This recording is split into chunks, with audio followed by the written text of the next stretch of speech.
waiting for family and friends to start their new life. The government's international decision to give the Chagos Islands away has resulted in a surge of Chagosians arriving at Heathrow. Councils like Hillingdon are required to process them. They say since July they've seen 600 people so far. Why did you decide to come, you and your family? Yes, because in Mauritius we have not the good support that I hope we will have in UK.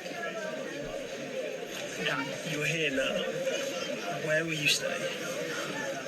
I will go to council and then I don't know where they will. In the 1960s, Chagos was transformed into a UK and US military base, and the entire population was forced to move out, mainly to Mauritius and the Seychelles. This year, the UK agreed to give ownership of the island to Mauritius. What Chagosians want? Self-determination. The chant is because many Chagosians want the right to vote for their island's future. A lot of people being attacked in Mauritius. They say those that support UK sovereignty face persecution and violence, which is why they're fleeing to Britain. The Chagosians are British citizens, but many of them have lived thousands of miles away. Those that aren't living with friends and family, once they leave Heathrow Airport, will have to be housed by cash-strapped councils. Hillingdon Council has set up a welcome centre to process new arrivals. You want to register with the doctors as soon as possible. Here families receive the information and necessities needed to build a new life on British soil. Yeah, good journey. The cost to councils is both monetary and time. These housing and child welfare officers would normally be working on local people's claims. I think it will be 3 applications. Give me 2 seconds. Each time Chagosians arrive, they're needed to help them. You know, mobile phones, bank accounts, GP services, all these things have to be organised as part of the statutory obligation. And the government just aren't coming to the table with the fair funding that we require. That is putting an enormous burden on the Hillingdon taxpayer. The government say Chagosians travelling to United Kingdom are expected to arrange their own accommodation prior to arrival.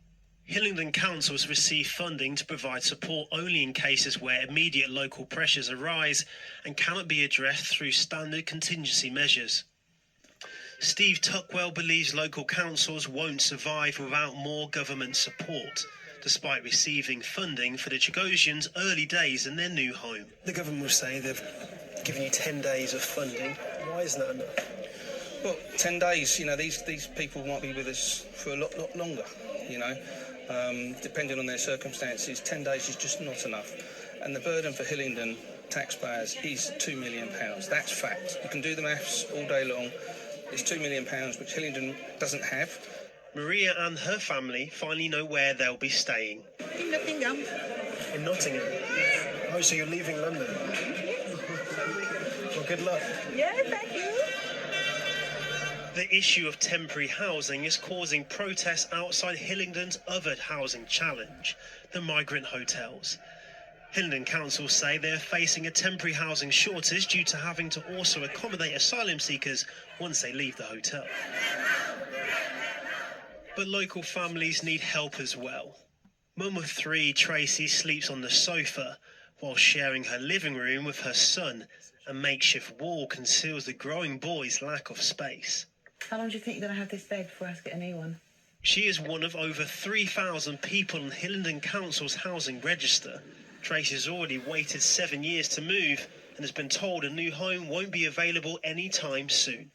12 years, and altogether that will be 20 years I've been waiting, which means my son will be 21, 22 by the time that's even if there's a house then. So that's a long time. And how does it make you feel when you see just so many other people having to be housed in the borough, from the asylum seeker hotels to the Chagos Islands to London being London and people coming, yet you and your family are struggling? Mm-hmm. Yeah. And don't get me wrong, I'm very proud of the country we are. We're very kind, we're very caring, and, you know, we're very accommodating to people. But at the same time, you know, I've been a Hillingdon resident for 24 years almost, and, you know, I'm not getting anything back, and it's just unfair. A house is safety and security no matter where you come from.